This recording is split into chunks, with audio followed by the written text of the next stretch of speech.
Buenas tardes, familia. Good afternoon, and welcome to another Inquirer live event. I am Jesenia de Moya, Correa, the Latino community's reporter for the Philadelphia Inquirer, and I'll be the captain of this ship today from our very own headquarters, the Philadelphia Inquirer's newsroom.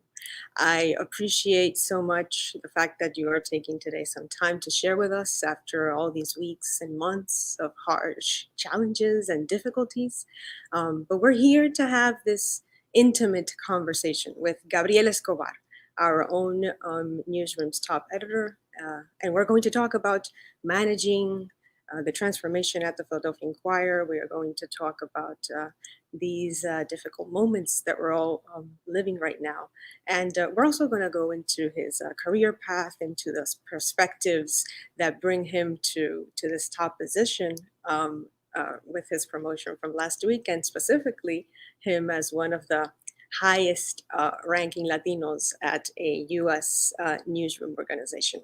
So before we get started, I'd like to introduce you to how you can participate in today's event. So at any time during this discussion, during this conversation, you will have the opportunity to submit your questions, comments that you would like to, direct to Gabriel during this time. So please type your questions into the comment feature that you will find below, and that will allow us to be able to navigate those questions and comments that you would like to add, and we will address them, as many as we can, during the Q&A session that we will have at the end of the presentation, okay? So again, thank you so much for being here with us during this afternoon. I hope you have, su lonchecito, su almuerzo por ahí. And I will obviously introduce nuestro editor. Gabriel Escobar is the top editor for the Philadelphia Inquirer, a native of Bogotá, Colombia. He is a longtime journalist who was raised by his mother in Queens, New York City, along with his two brothers. Escobar earned a creative writing degree from Queens College, as well as a master's degree in journalism from the University of Maryland. Throughout his newspaper career, he has carried responsibilities, and he has done multiple roles, worked on multiple beats in different cities and in different countries. But he truly started in the industry at the lowest rank as a paperboy for the Long Island Press in the early 1970s. During the 1980s, he reported in newspapers in Queens, as well as for the Hudson Dispatch, the Hartford Courant. He also reported for our own daily news here in Philadelphia. And for 16 years, he worked at the Washington Post, where he was a police reporter, he was an immigration reporter, he was also the Latin American bureau chief based in Argentina. And en su tiempo en las Américas, Gabriel Escobar cubrió movimientos pacíficos, ideológicos, algunos que otros un tanto violentos, como la llegada y salida del poder de Abdalá Bucaram en Ecuador, el estallido de bomba en un centro judío en Buenos Aires en noviembre de 1995, y también el intento de golpe y la crisis política en Paraguay en 1996.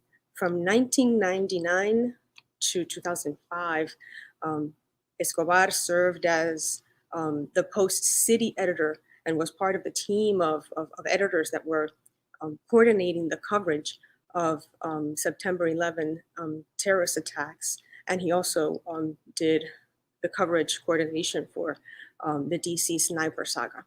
He joined the Inquirer in 2007 as a metropolitan editor. After he left in 2011 for a year to the Dallas Morning News, he returned to Philadelphia as a deputy managing editor. He became the editor of the newsroom in 2017 as one of the architects of the company's digital news strategy. And last week, he was promoted as the top executive for the newsroom operation. So así le damos la bienvenida a este evento. We welcome our editor, Gabriel Escobar. Thank you, Jesenia. Thank you for the introduction. You have exhausted me.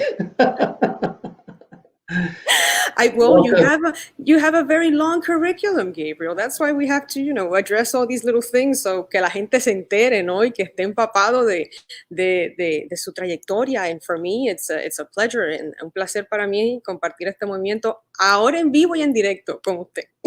Muchas gracias. And thank you to everyone who's participating in this event. I'm really looking forward to it.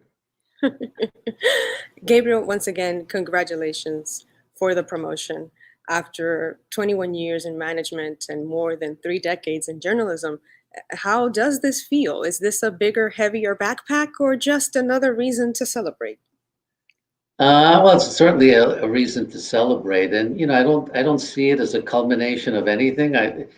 If anything, I see it as a beginning of another stage, right? Managing a news organization and a newsroom is a significant responsibility. I am heartened every day because I work with professional journalists who take their job very seriously and who have done incredible work in the course of what is the most challenging news environment in my career. Now, explícame una cosa, Gabriel. It's been a week since you were promoted, and to be exact, it was vice president and editor, a position where you used to be el segundo jefe, the second jefe in the newsroom, and now you are editor and senior vice president, or AKA el jefe supremo of the newsroom.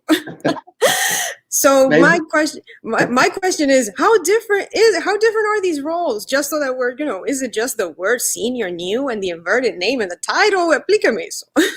No, it is. We had, for people who might not be familiar with the structure, it was a little unusual. And we had an executive editor, and then we had an editor, and the editor's responsibilities really were managing the newsroom. The executive editor had other executive responsibilities, not to get too much into the weeds. When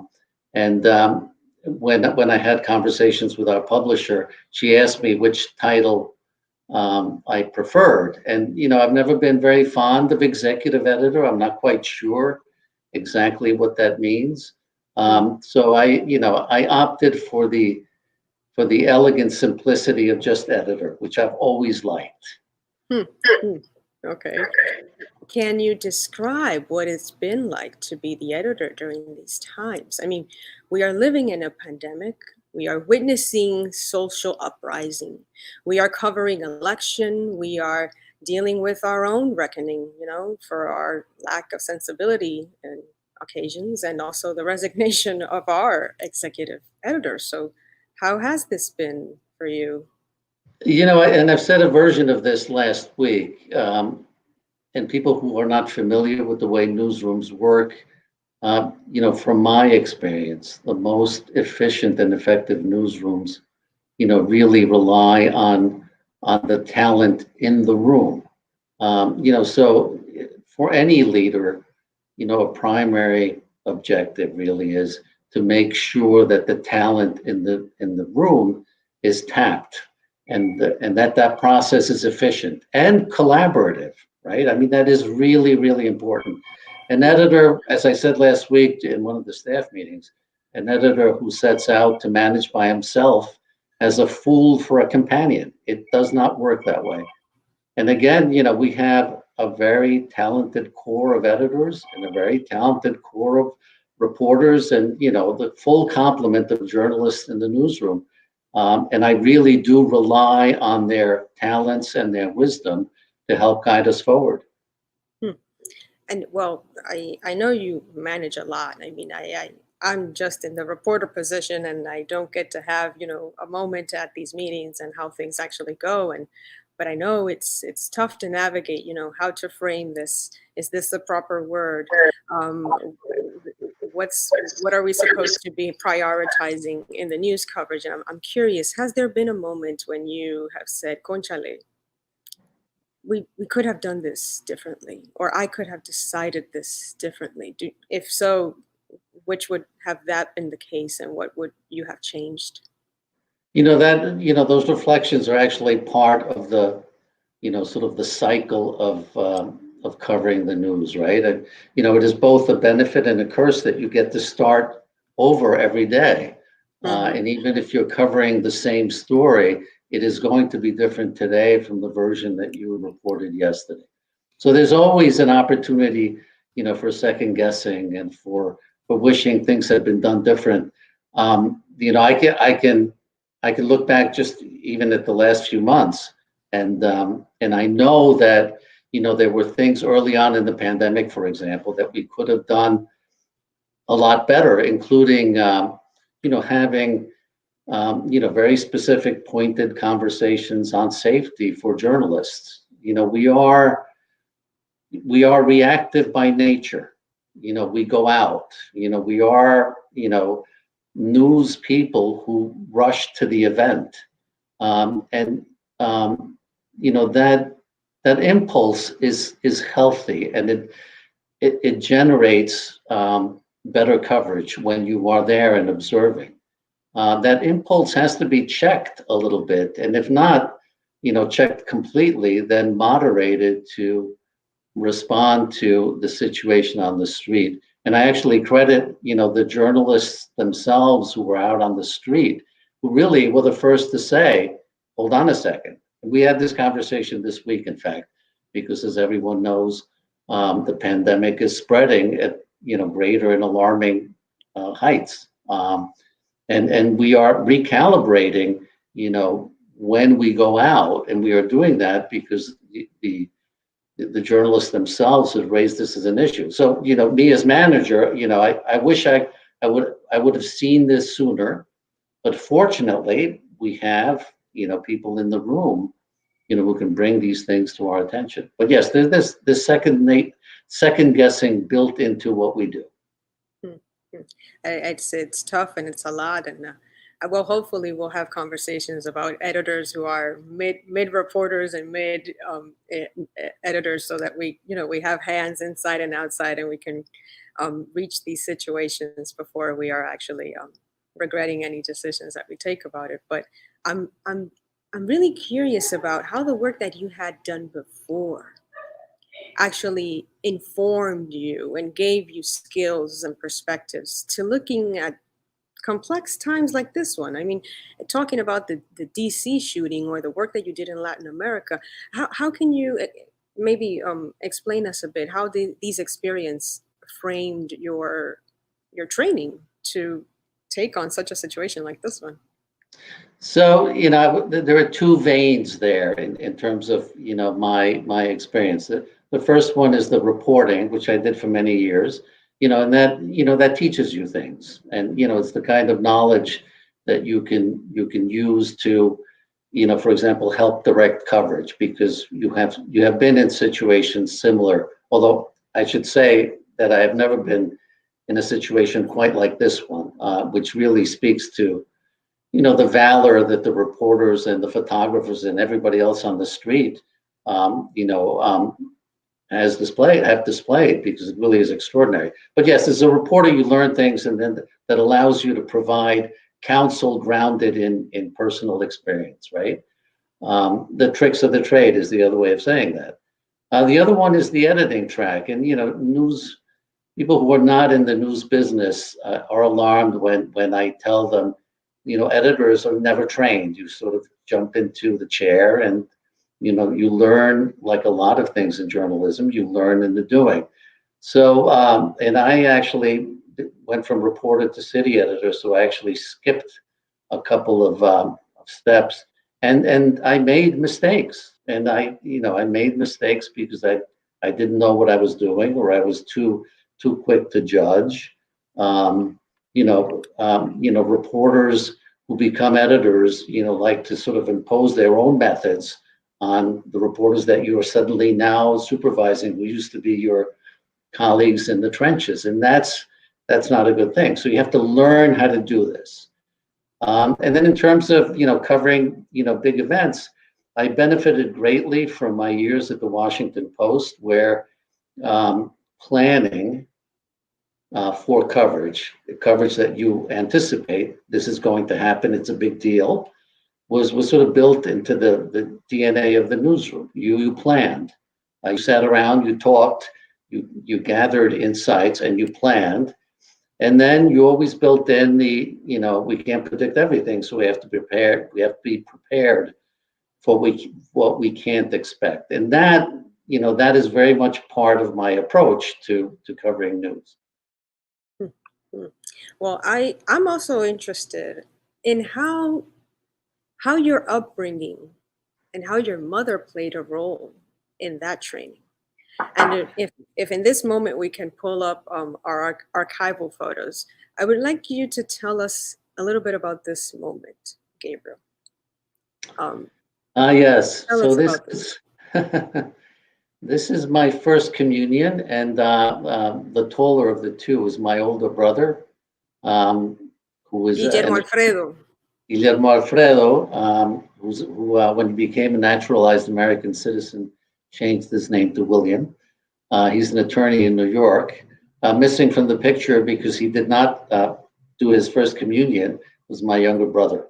But yes, this was taken in March of 1964, and it was 4 months before we left Colombia for the United States. My mother had been, at this point, this photo was taken, had been widowed for 5 years. And I'm sorry, I know that your father, who was a lawyer, died in a car accident, if I'm not mistaken. Right, right. And it's one of those events not uncommon to people, a singular event that changes the course of people. My family has often reflected on this. Had that not happened, our lives would be entirely different. We would never have left Colombia. We have no doubt about that. My mother's life would have been entirely different. Mm. And I understand that your mother, Doña Doña Clemencia, Clemencia, she she worked in the worked in the nursing aid, nursing as as that was her role when she was working here in the States. And I would like to just have you describe her for us, Gabriel. Right. My mother was, a real sort of heroine in the family, and this is recognized by the extended family in Colombia, who to this day I think are astonished that she uprooted herself with her three sons and settled, in an alien place. Um, she was never reared to work. She was of a class in Colombia where the expectation was that she would marry well, and rear a family. My father famously told her, "You raise the boys until they're 7, and I will take over after that." Um, when he died, I was 2. My mother became committed to raising us. She said many times, "I will never marry again," and she lived up to the promise. And then when we moved to New York, she learned English at night, and she worked for years at a wig factory owned by Hasidic Jews, where the entire workforce was Puerto Rican and Cuban. And that introduction into a different kind of life was hugely beneficial for her, and she made great lifelong friends. And then she entered healthcare and spent 25 years as a hospital worker in New York City hospitals. Hmm. But we have much in common because my grandmother also worked for the health industry 24 years, doing maintenance in specifically northern Manhattan, and it is the place, right, where us as the sons and daughters of the Americas come and find opportunities to work and to raise our children, to give them not only the understanding of both cultures, both languages, but the importance of hard work and of standing up for yourself, right? So, in that sense, I think we hold much in common. And speaking about things that have value and importance to us, Spanish is very important. I mean, in Latin America, it's a tool that connects people from different countries, different societies with different slangs and political views. And um, but in the US, it has like a stronger sense of identity, right? It's well, this being the country that has the second largest Spanish-speaking population of the world, Um, Obviously, it gains a different importance that sometimes has been even suppressed and denied for us. I want to pull up this picture. It was pre-pandemic time, so please, no one judge us for it. But it's I think, and I hope you remember this, Gabriel. I It was when do. guests at we were the guests at the Dos Puntos radio show with Emma Restrepo and Rafael Logroño with Philly Cam's WPPM radio station, and we were talking about Latino coverage in the Philadelphia Inquirer, about this news product that we created against all odds, all barriers, all protocols, called El Inquirer.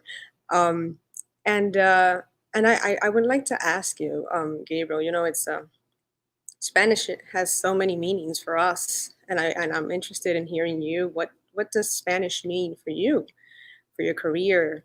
What do you think about it in our journalism in the United States and in your newsroom that serves a native Spanish-speaking population of about 11.2% of the Philadelphia population overall? Right. Yeah. You're right. I mean, language in some ways is culture, right? Um, I learned English, when I got to this country. So my first 7 years were spent only in Spanish. My mother, and one of her lasting legacies is that she imposed a rule that we could never speak English in the house. She did not want us to lose Spanish. And then, to the mortification of my brother and myself, she enrolled us in a Spanish language grammar school run by a disgruntled former professor of language at the University of Havana who had fled Cuba after Fidel and then found himself teaching, 8 and 9 year old kids, the basics of Spanish grammar. So yes, I mean that, language and the Spanish language in particular has always been, central to my identity. Most of our family is in Colombia, so those conversations obviously take place in Spanish. I did a lot of reporting in Latin America and in Central America, and the ability to connect with people through language, made reporting, easier and deeper in some ways. It posed other challenges which I would never have foreseen, but it does create sort of this link, right? It removes barriers. Um, when we did that radio show, I remember thinking how unusual it was that our words were broadcast, and obviously in Spanish to a Spanish listening audience, within the metropolitan area. I grew up in Queens, and I was really our family was one of the first, Colombians to settle in Queens, and of course now Queens has the single largest concentration of Colombians outside of Colombia itself. Mm-hmm. And so Spanish was always all around us. It was all around. It was in the house. It was the language in the house. So it was only when I moved away, first to Washington, and then to Philadelphia, that I noticed that difference, because Spanish was not an oral thing. You didn't hear it as much as you did growing up. Hmm.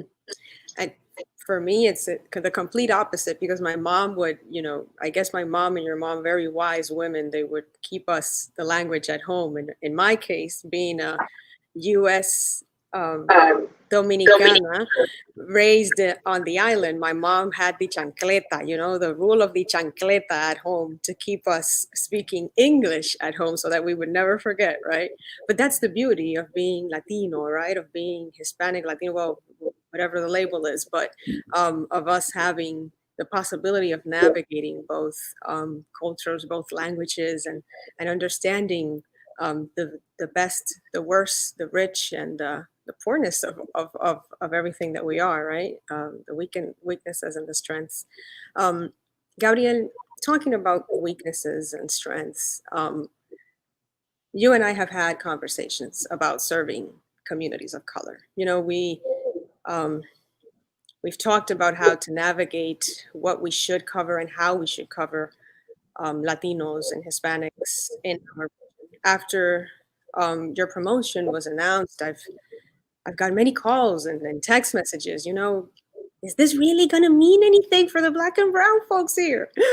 And I understand. People they have the right and they have their reasons to being suspicious and cautious about our reporting and the work that we do. So I would like to hear from you. After years of flawed narratives, sometimes for communities of color, including a very insensitive "Buildings Matter Too" headline, how do you plan to guarantee that our audience can trust you, can trust us as their reporters at the Philadelphia Inquirer? I'm going to answer that, by citing, a lesson that I learned from you, Jesenia. So, we hired you to essentially cover these communities. And when you went out there as a reporter, and obviously a bilingual reporter, so you were able to communicate with people in both languages, the reception was frosty, doesn't do it justice. It was actually, at times antagonistic and full of suspicion, because you were associated with the Philadelphia Inquirer, an institution that when it parachuted into those neighborhoods only did certain kinds of stories and then quickly left. So people did not see that, not only did not see themselves in the news coverage, they perceived that the institution itself, the Inquirer, was a kind of enemy, right? And that kind of, fixed perception does not occur overnight. It is the legacy of, years, decades in the making.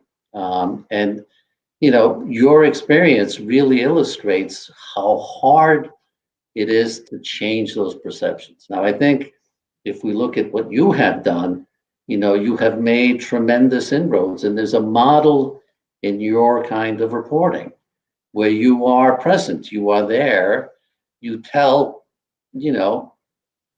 the complex stories of a community, right? Which include, everything from, the artistic representation to, political coverage to everything else. So, if we ever aim to gain the trust of these communities, and it is always plural, we have to do a much better job of being in the community so that we can reflect, the full complexity of their lives. That is a major task.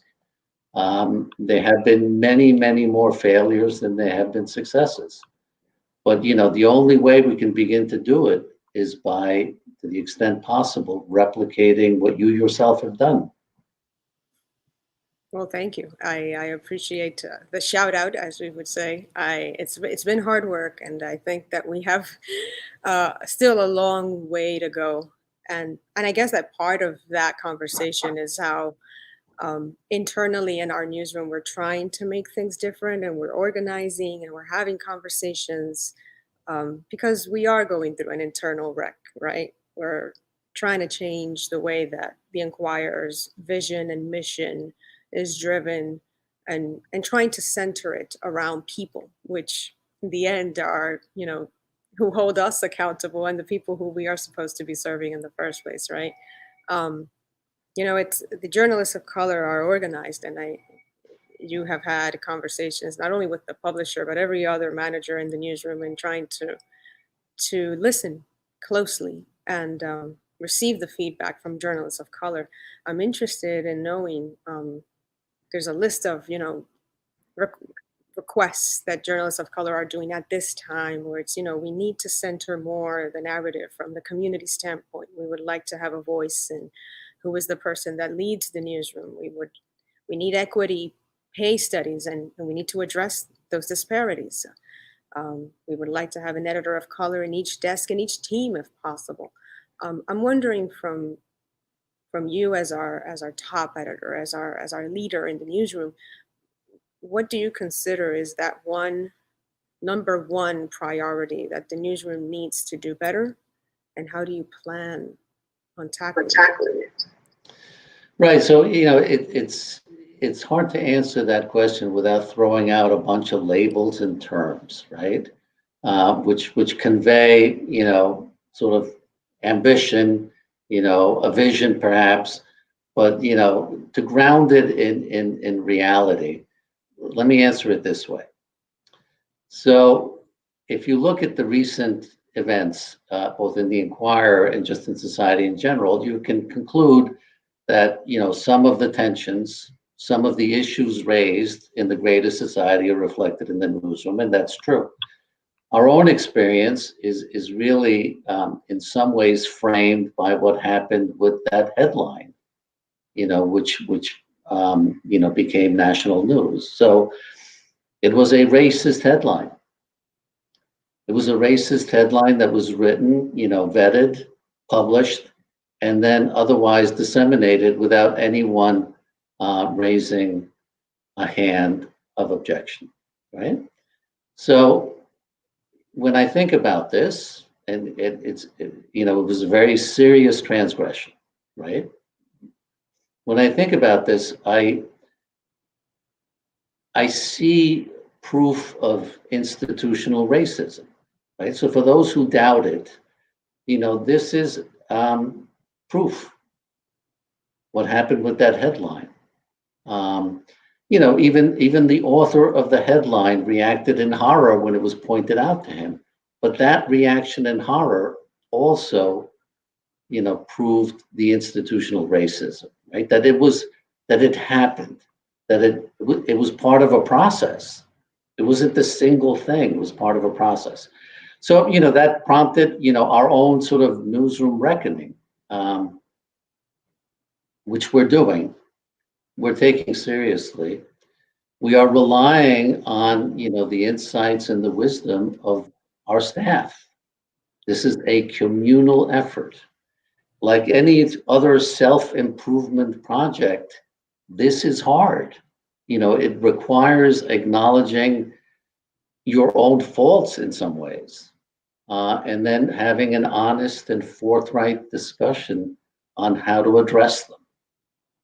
We are in the early stages of what I think will be a months-long process.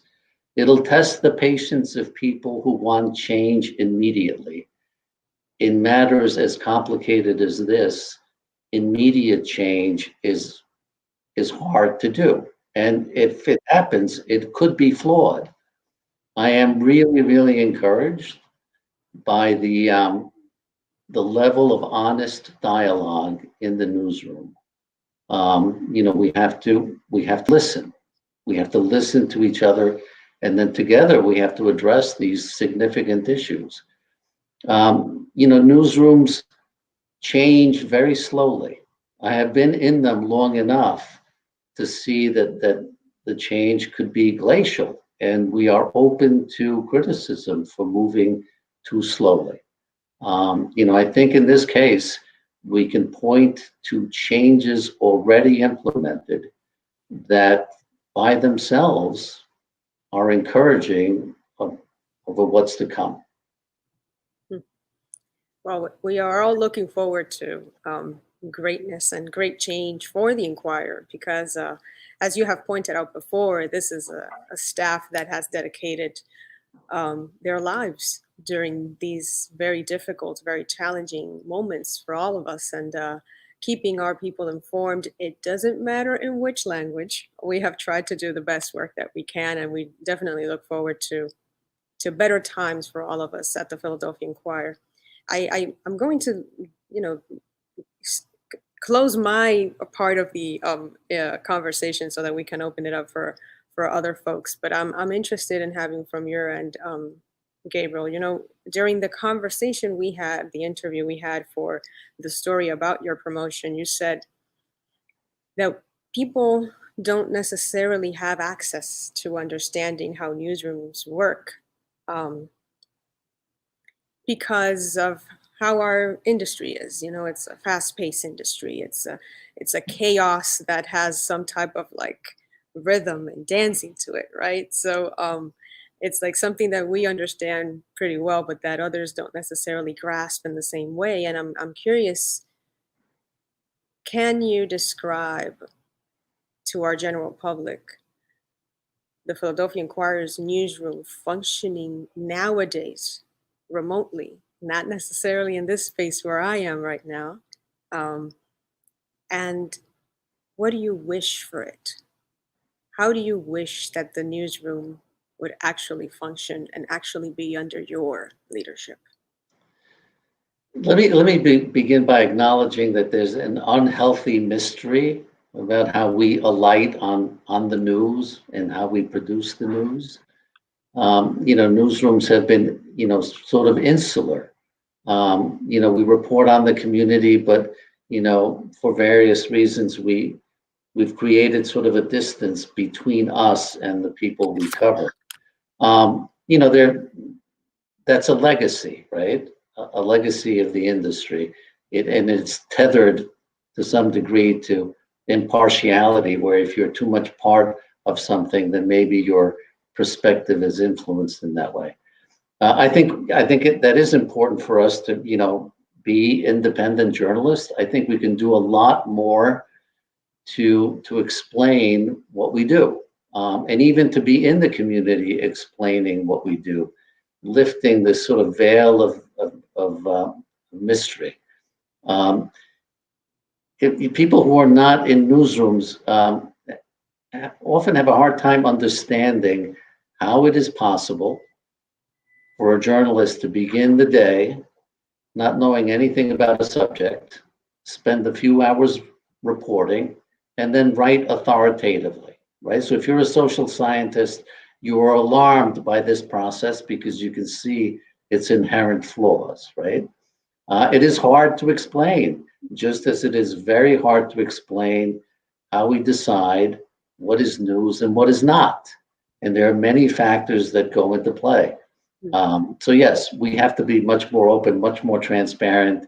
One of the working groups that's examining how we're doing and what we should be doing is tackling this. It's essentially the transparency, opening ourselves up to the community so people can understand what it is that we do, and then we get the feedback as the kind of reward. That probably has always been important. It is never more important now, when the trust of journalists has eroded to alarming depths, right? We are under attack. We have been labeled the enemies of the people. We can see the results of, this systemic attack on our profession in how people view us. And one way to counter that is by being more transparent. Mm-hmm. Mm-hmm. And talking about being transparent, let's open up this ship that keeps navigating in the conversation, the intimate conversation with our top editor at the Philadelphia Inquirer, Gabriel Escobar. We have a couple of questions, Gabriel. I am going to start sending them your way, and one of them is asking, when did you know that you wanted to be a journalist, and why? So I came to this late in life because I majored in creative writing. So I wanted to be a poet and a short story writer. And I gave myself a pretty good window that ended up proving my lack of talent. So then I realized that I would have to earn my keep in some way. And I had what I thought was an ability to, write a pretty good sentence. So then I looked around and I figured journalism was one of those places where the facility for writing sentences probably was a requirement. And then I went to journalism. It is as simple as that. Yo escribo esta vaina bien. Déjame yo ponerme en eso. We got a second question for you, Gabriel. It says, did your upbringing and your Colombian background influence, or can it influence the way in which the Inquirer is serving or wants to serve Latino communities in Philadelphia? It has, and probably in two ways, right? So, the immigrant story that's so inherent to my background, is a common narrative for a significant part of the population of the United States. And It is a complex population in the sense that it includes people like me, essentially grew up in the United States and, and speak fluent English, to recent arrivals and then everything in between. So yes, part of that is making sure that when we write about immigrants, we take into account, sort of the complex narratives that are out there, right? So if you're a Dominican born in New York, you have some things in common with, somebody who has been in El Paso, whose family has been in El Paso for generations, but not a lot, actually. So, understanding those nuances is really, really important. We talked about language. That's the other one. So yes, I see that as a really important thing to do. Which is why, parentheses, we need more, reporters and editors and all that shebang from all the other countries and backgrounds. Just putting it out there. The next, the next question I have for you, Gabriel, it says, what changes are taking place in the newsroom to make or to be more sensitive to the social injustices that are happening, specifically in the Philadelphia communities? And what responsibility does the media have when it comes to reporting those type of challenges? Right. So one of the, this is part of the newsroom reckoning, where we have, a team of journalists looking very carefully at our coverage, and they will be making recommendations for, areas of coverage that we need to create and establish to make sure that, our reporting is as reflective of the community as possible. It's not the only effort. I mean, we have other initiatives that will really put us into the community to get feedback, right? Get, insights on, what we should be reporting, and even how our reporting has the impact of our reporting on those communities. So these are all, relatively new efforts that will help inform what we do. Well, someone has a curveball here for you, Gabriel. As the new leader for the newsroom, how do you plan on getting younger audiences to fall in love with local journalism in this time where social media and fake news are very prevalent? Right, and that's a very good question, and we have made some inroads this year in attracting a younger audience, and I suspect some of that is due to the high level of interest just in news because of COVID, because of the social unrest, because of politics. So we are seeing more younger people, reach our stories, our journalism. We have to do a much better job. And part of it is the content. It's what we do, what we write, how we present it. Part of it is how we disseminate it. Part of it, is making sure that we are attuned to what this important generation of readers is interested in getting from journalism.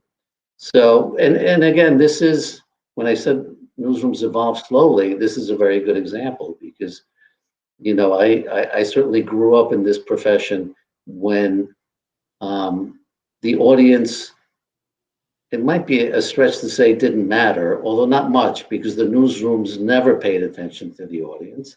This was a function of the circulation people over there. If you had any sense of, who the customer was, it was sort of an accidentally accrued knowledge. Now we have, and this is an important responsibility of news managers and journalists in general, we have pretty sharp insights into how our journalism is received and where it isn't going. And we have to use that to intelligently, plan, sort of our newsroom strategy. That is part of the mission of the newsroom. Well, and as we developed a more inclusive, more equitable mission at the Philadelphia Inquirer, and a vision that will take us to exist for 192 years more. I really appreciate you, Gabriel, for taking the time, for sharing this moment. For another conversation in English, we have to return to our talks in Spanish. I, I really like Spanish. Just so Por we- supuesto. Aquí estoy a sus Cuando, órdenes, como te he gracias. dicho muchísimas veces. El Gracias. diálogo en español es supremamente importante para los dos y para la comunidad, ¿no?